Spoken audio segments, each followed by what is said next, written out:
In today's video, I'm going to teach you how to make an organization chart in ClickUp.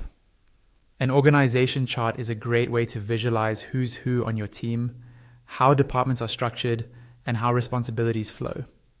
In ClickUp, the easiest way to build one is by using a whiteboard template, and I'm going to walk you through that step by step. First, open ClickUp and head to the list view for the space or project where you want this chart to live.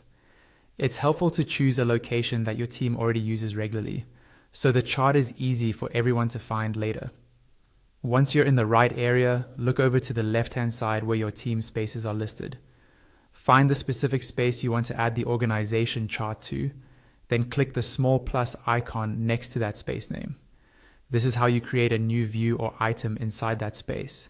From the options that appear, select Whiteboard.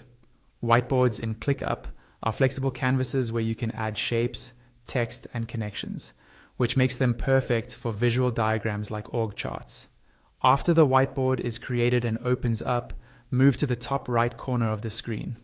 You'll see an icon with 3 dots, usually representing more options. Click on those 3 dots to open the settings menu for this whiteboard.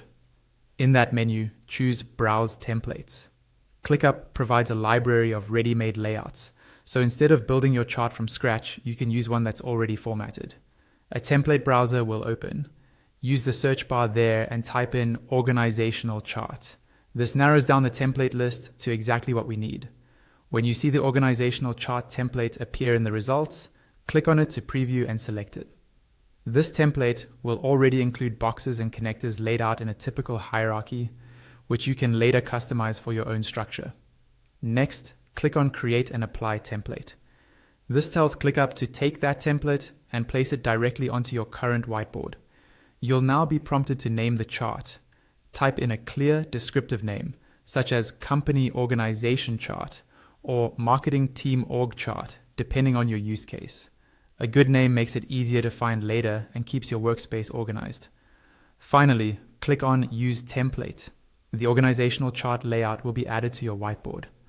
Once it appears, click on Highlight so you can easily select and adjust elements of the chart, ready for you to edit roles, names, and reporting lines to match your team.